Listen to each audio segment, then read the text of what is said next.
Muy buena tarde de viernes, qué gusto que nos acompañen en una nueva emisión de la UNAM Responde desde TV UNAM para seguir compartiendo con ustedes pues parte del ser y el quehacer de nuestra Universidad Nacional Autónoma de México. Les recordamos que nuestras vías de comunicación están abiertas para que sigamos haciendo juntos este programa.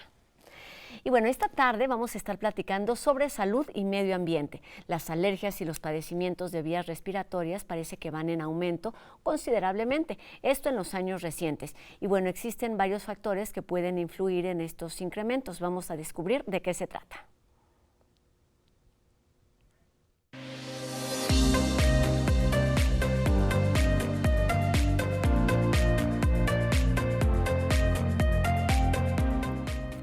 Investigadores universitarios trabajan en la Red Mexicana de Aerobiología, la REMA, cuya misión es monitorear la calidad del aire a partir de la presencia de ciertos agentes y partículas como los pólenes, la contaminación y qué sucede también con el cambio climático. Para explicarnos sobre esto y los efectos que tienen en nuestra salud, esta tarde nos acompañan aquí en el estudio de TV UNAM la doctora María del Carmen Calderón Esquerro, quien es investigadora del Centro del Instituto de Ciencias de la Atmósfera y Cambio Climático de nuestra universidad, donde es coordinadora de esta Red Mexicana de Aerobiología. Doctora, bienvenida. Muchísimas gracias por la invitación. Agradezco la oportunidad para información hablar de este tema. Que nos es útil a todos. Y también nos acompaña para complementar el panorama el doctor Guillermo Guidos Fodelberg, quien es médico alergólogo asociado precisamente a esta Red Mexicana de Aerobiología y es además profesor investigador de la sección de estudios de posgrado de la Escuela Nacional de Medicina del IPN. Doctor, bienvenido. Muy buenas tardes, muchas gracias por la invitación. Pues parece que tenemos un tema complejo enfrente y además muy amplio, pero empecemos por lo más sencillo. ¿Qué es una alergia? ¿Es una enfermedad? ¿Qué la define? Bueno, la alergia como tal si es una enfermedad, está caracterizada por ser una hipersensibilidad. Es decir, las personas normalmente respondemos de una forma normal, por llamarlo entre comillas así, es decir, la normosensibilidad o la tolerancia. Toleramos las sustancias. La persona alérgica no tolera esa sustancia y responde de una forma aumentada. Responde esa persona ante un factor en particular, es decir, las alergias son hipersensibilidades a sustancias en particular. Cuestiones muy específicas.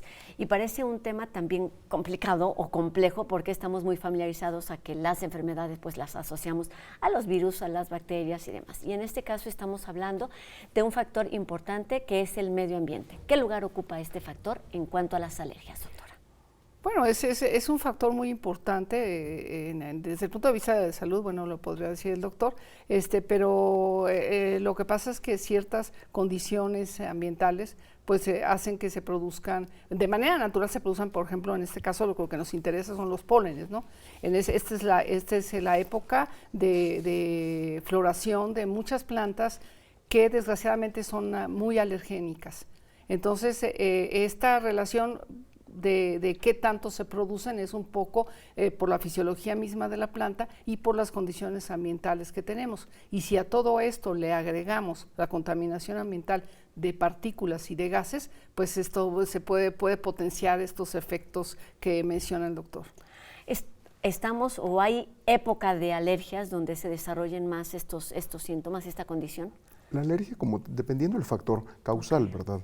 Las personas que son alérgicas a pólenes o pacientes polínicas como tal, que es el nombre que se recibe, son personas que van a tener síntomas cuando esa sustancia, ese polen en particular, se encuentra en el ambiente. Por lo tanto, todo el año vamos a tener pólenes de diferentes especies. Algunas personas pueden responder a alguna especie, a algunas especies o a muchas especies, dependiendo la sensibilidad individual. Recordemos que no solamente el polen se encuentra en el ambiente, también se encuentran epitelios de animales, esporas de hongos e inclusive dentro de casas o intramuros los ácaros del polvo que también juegan un papel importante. Pero quizás algo de hacer mención y hacer notar es que en las temporadas de aumento de pólenes muchas personas empiezan con sus síntomas y por eso la importancia, como muy bien menciona la doctora Esquerro, es conocer qué se encuentra en el ambiente y es uno de los esfuerzos que hace la Red Mexicana de Aerobiología. Justamente ya iba. ¿Qué es esta red y por qué es importante que esté monitoreando lo que sucede en el ambiente, aquello que no vemos? Claro, porque bueno, esta red nace precisamente este año, cumple 15 años, nace aquí en nuestro instituto, por la necesidad de dar información verídica, sobre todo a los médicos y a las personas que son sensibles de lo que están respirando, porque anteriormente si no se sabía muy bien qué tipo de pólenes había en este ambiente aquí en la Ciudad de México, y ellos hacían sus pruebas con pólenes que a lo mejor ni siquiera los teníamos. Entonces era necesario empezar a conocer qué tipo de pólenes hay en el aire, cuáles son sus concentraciones, cuáles son sus épocas, como mencionaba el doctor, de estacionales. Claro. Y bueno, ahora conocemos la época estacional de los principales pólenes y también su variación a lo largo del día. Entonces tenemos ya muy bien definidos los pólenes, por ejemplo, en esta época son de árboles, como los fraxinos, que son los fresnos, los cupresus, los ailes, o sea, ciertas plantas. Ahorita están floreando muchos árboles, pero dentro de ellos los más alergénicos son estos que le menciono y bueno, tenemos altas concentraciones en el aire. Esto es posible gracias a algunas estaciones de monitoreo. ¿Cómo funcionan estas estaciones y qué tipo de datos obtienen, doctora? Sí. Bueno, funcionan los 365 días del año. Tenemos un equipo que es automático, trabaja todo el tiempo. Ahí se impactan los pólenes y bueno, se llevan al laboratorio y se analiza, se cuantifican y tenemos una base de datos en donde se va alimentando, y lo que hacemos es que lo que hay en la semana lo presentamos como un semáforo, verde, amarillo y rojo con negro cuando es muy abundante, y lo presentamos y presentamos una predicción para la siguiente semana, y mencionamos también qué tan alergénico o no es ese tipo polínico. Entonces esa información la estamos dando a través de la REMA y de la página oficial y bueno, pues de nuestras redes sociales, ¿no? Para que la gente y nuestros médicos conozcan qué están respirando sus pacientes, a qué se enfrentan. Claro, ¿y cuáles son las causas precisamente de estos síntomas que se intensifican en ciertas temporadas del año?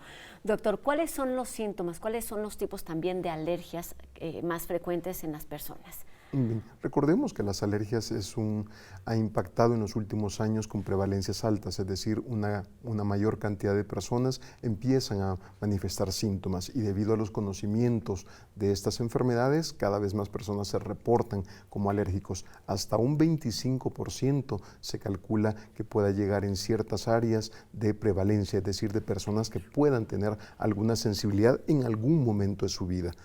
Por llamarlo en un promedio, entre un 15 y un 25%, estamos hablando que es una gran cantidad de personas, claro, sí, que lo presentan. Cada persona, dependiendo de su sensibilidad, puede presentar diferentes tipos de síntomas. El síntoma es el que está relacionado con el nombre final de la enfermedad. Si los síntomas son principalmente de tipo nasales, vamos a tener escurrimiento nasal, prurito nasal o comezón en la nariz, nariz obstruida. También podemos llegar a presentar estornudos frecuentes en algún momento del año o frecuentemente de forma recurrente, ¿verdad? Okay. Entonces, estas personas vamos a poderlos diagnosticar después de hacer una valoración integral de ellos con estudios y pruebas de alergia y conocer los síntomas, quizás como una persona con rinitis. Si los síntomas son oculares, comezón en ojos rojos, llorosos, pudiesen estar siendo relacionados a una conjuntivitis. Y si los síntomas son bronquiales, como la tos recurrente, inclusive falta de aire o sibilantes, pudiesen estar catalogados con una afectación bronquial como el asma. Entonces, no todas estas enfermedades son de origen alérgico, pero sí, al relacionarlos entre el factor ambiental, que muy bien menciona la doctora, con los síntomas que el paciente presenta y la recurrencia de estos, en manos de un especialista pudiese llegar a ser un diagnóstico de esta naturaleza. Hay distintos tipos de alergia y dice usted, hay más casos cada vez que se reconocen porque se conoce más sobre la enfermedad. También se habla de que son más fuertes los síntomas en las personas alérgicas. ¿Esto es verdad? Los síntomas van a estar relacionados a la exposición. Okay. Soy alérgico a un polen, Si este polen, como muy bien menciona la doctora Calderón en este momento, que se encuentra en altas concentraciones y yo soy sensible a este polen, mis síntomas van a ser mayores en esta temporada. Si mis síntomas están relacionados a diferentes especies, en diferentes momentos del año voy a presentar síntomas, pero ocurre con mucha frecuencia que las personas se enferman en una temporada particular del año, en invierno, en primavera, y quizás lo asociamos a la temperatura y decimos es que soy alérgico o soy sensible al frío o quizás a algo que hay en la temporada, en el ambiente en temporada primaveral, y quizás el factor causal son estos pólenes que están en mayor concentración. Decimos ambiente y en verdad es todo un universo de lo que sucede ahí. ¿A qué se enfrentan? ¿Cómo van, no sé si identificando estas partículas, estos factores que determinan que impactan en el medio ambiente y que pueden, a fin de cuentas, impactar en el desarrollo de alergias? Claro. Bueno, lo que pasa es que en estos estudios que nosotros hacemos, digamos, como servicio social a la comunidad, pues es esta REMA que presenta esta información para los médicos y los pacientes,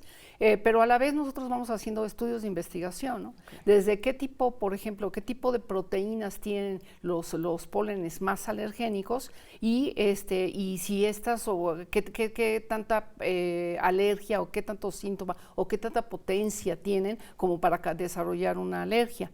Hacemos estudios en donde tratamos de averiguar el mecanismo de acción en la respuesta inmunológica, en este caso pues las pruebas se hacen con animalitos es que no se les hace nada, por supuesto, no se les daña, pero simplemente para que desarrollen una alergia, para ver cómo es el mecanismo de respuesta, ¿no? A los alergenos, porque así se llaman. Finalmente las proteínas que van al aire, pues se les llamamos alergenos. Ahora es muy interesante porque tanto el grano de polen que uno inhale si soy alérgica o la proteína que se salga cuando esté en la atmósfera, se puede salir la proteína del grano de polen y esa proteína pegarse a partículas. Entonces por eso tan interesante hacer estudios en donde relacionamos también con las partículas, porque las partículas si son PM2.5, PM10 están un poco de más tiempo en la atmósfera. Entonces, a lo mejor ya no es la época, pero todavía 1 o 2 semanas después hay reacciones, pues es que las proteínas están pegadas a las partículas, ¿no? Entonces, son distintos tipos de investigación los que realizamos aquí en el instituto, pues para contestar. Tenemos muchas preguntas y muchas respuestas que contestar. Lo dices muy bien, es un poco un servicio social. ¿Qué decir y qué trabajo realizan con respecto a esas partículas que están en el medio ambiente relacionadas con la contaminación y el cambio climático? ¿Sí quiere, doctor?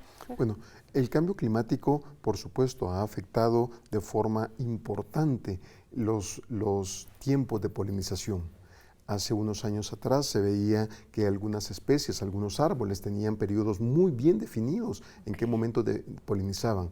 En la actualidad se ha visto que estos tiempos o se han prolongado o ya no se respetan como se tenía pensado. Hace muchos años atrás se decía, de este mes a este mes poliniza este árbol.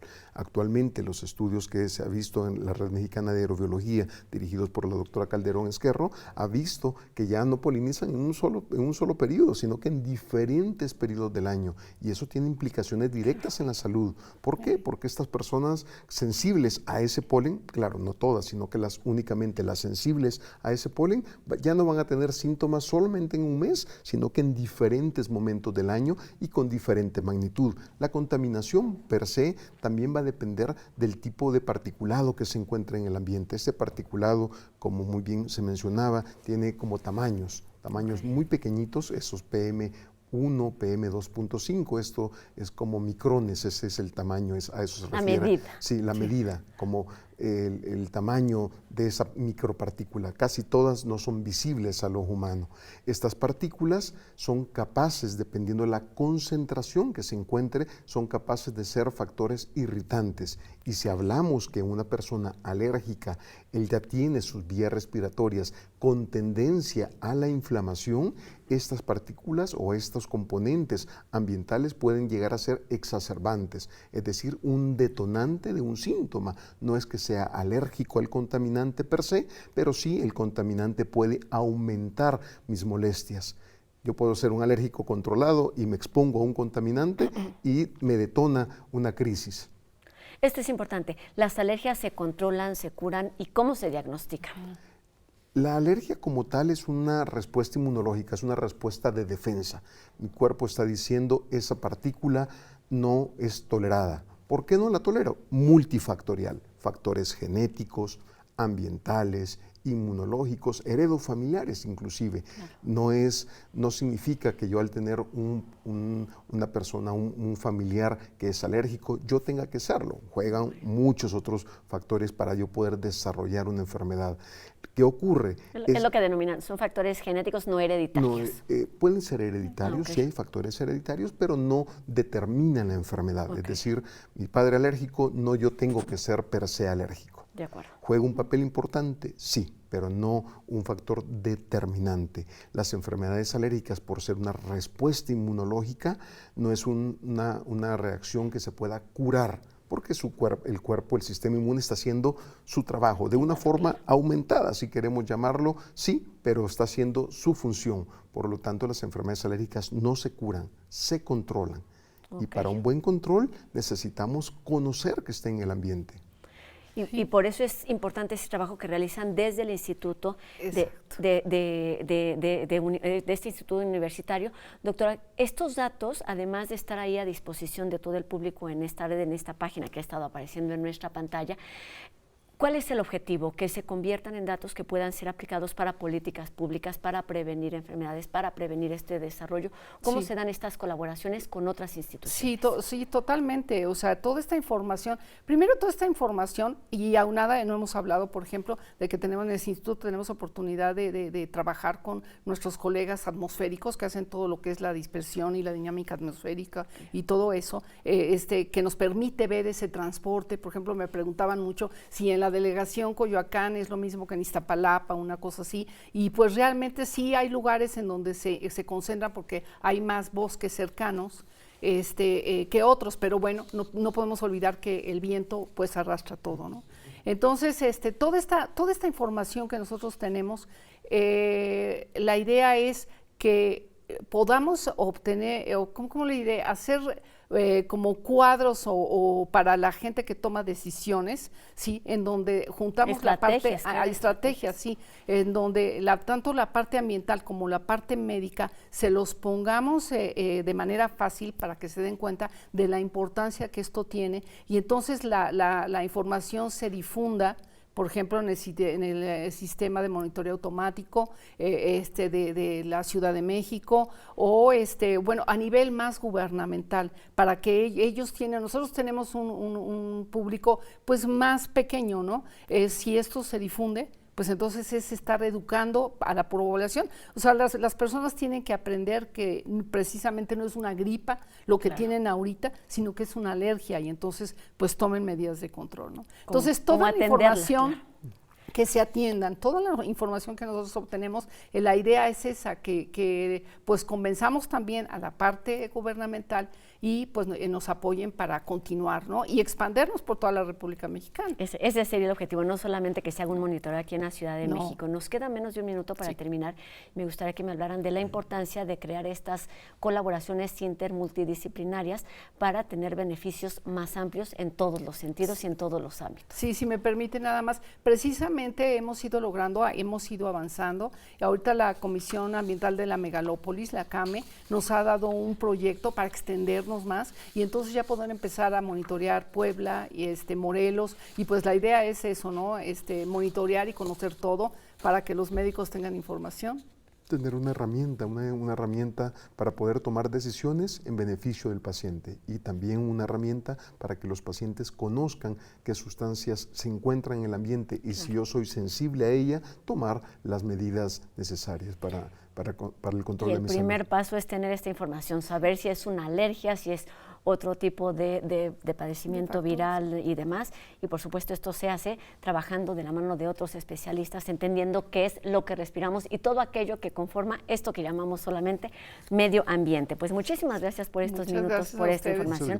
Doctora María del Carmen Calderón Ezquerro, investigadora del Instituto de Ciencias de la Atmósfera y Cambio Climático y responsable de esta Red Mexicana de Aerobiología. Muchísimas gracias. gracias por la oportunidad. Muchísimas Síganos gracias. en nuestras páginas, redes sociales. Exacto, ahí han estado apareciendo durante toda la entrevista para que tengamos información que nos permita tomar decisiones, al menos en lo individual. Gracias. Y también muchísimas gracias, doctor Guillermo Guidos, médico alergólogo asociado a esta Red Mexicana de Aerobiología. Muchas gracias por la invitación. Gracias por estos minutos y por toda esta información seguramente de utilidad para muchos de nosotros. Y bueno, ya está aquí el fin de semana y tenemos una alternativa para disfrutarlo con algo de danza. Se trata de una pieza que rinde homenaje a la maestra Gloria Contreras, bailarina y fundadora del taller coreográfico de nuestra universidad. El estreno de esta pieza Testimonio, dirigida por el coreógrafo francés Pascal Marty, se llevará a cabo el 26 de febrero a las 12:30 horas en la Sala Miguel Covarrubias del Centro Cultural Universitario. Y bueno, esta tarde el equipo de Entrendy nos presenta una sala del Museo de las Ciencias Universum dedicada a la salud y vida en equilibrio. Vamos a conocerla.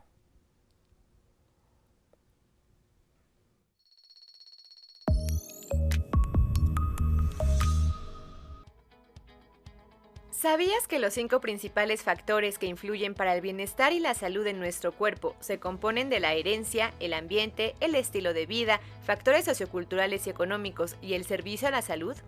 Mente sana en cuerpo sano es una frase que define el balance que debe haber en nuestro cuerpo y también es uno de los principales mensajes que tiene la exposición Salud, Vida en Equilibrio de Universum Museo de las Ciencias de la UNAM.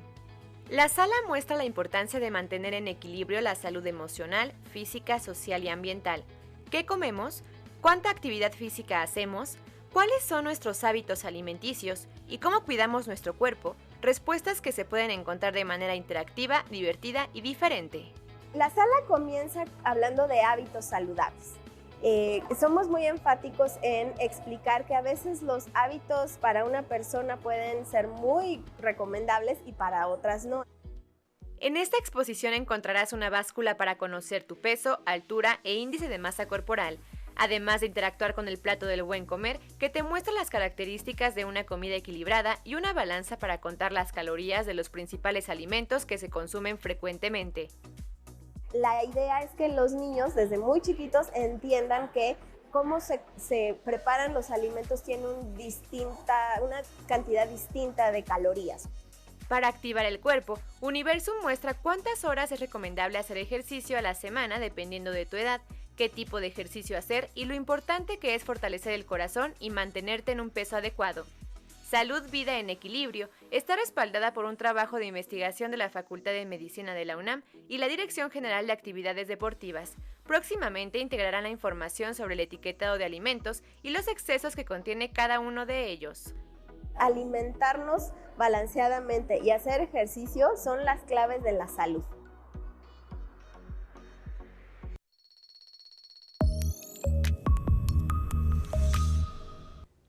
Recomendaciones para tomar en cuenta. Y ahora hablemos de la marimba, un instrumento característico del sureste de nuestro país y también del centro de América. Enseguida Miroslava nos comparte varios datos sobre su origen y características en las notas de hoy.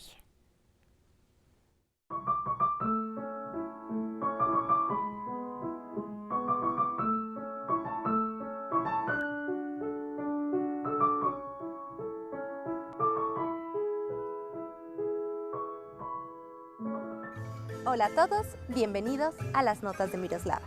El día de hoy hablaremos de un instrumento de percusión muy especial para los mexicanos, la marimba. Existen diversas teorías acerca del origen de la marimba. Se puede establecer que la marimba cromática tiene un origen compartido y que proviene de la región de Centroamérica. En Guatemala ha tenido tal importancia que es considerada un símbolo patrio desde 1978. Por otro lado, en el estado de Chiapas, la marimba goza de reconocimiento popular y gubernamental, aunque no posee la distinción institucional. En ambos casos, dicho instrumento ha contribuido enormemente a la difusión de distintos géneros musicales para las festividades de la región. El timbre romántico y alegre de la marimba refleja el carácter cálido de los habitantes y su sonido se fue entretejiendo con la música y la cotidianidad. En México, las composiciones de este género se conocen como sones del sur o sones del sureste. Usualmente son piezas alegres que se cantan a varias voces. La marimba se puede tocar entre 1, 2 o 3 personas. En este último caso, se requiere de un destacado ejercicio de coordinación. De hecho, la figura más importante relacionada con este instrumento, tanto a nivel de música tradicional como de música de concierto, es Ceferino Nandayapa, famoso intérprete, compositor, arreglista e iniciador de una verdadera dinastía de marimberos originario de Chiapa de Corzo. Dio a conocer la marimba chiapaneca a nivel mundial por medio de sus arreglos a obras de Johann Sebastian Bach, Wolfgang Amadeus Mozart y Franz Liszt, entre otros. Cuéntame, ¿qué opinas de este asombroso instrumento? Te leo a través de mis redes sociales. Me encuentras en Instagram y TikTok como @miros_gli y en Facebook como Miroslava Gli. Nos vemos pronto.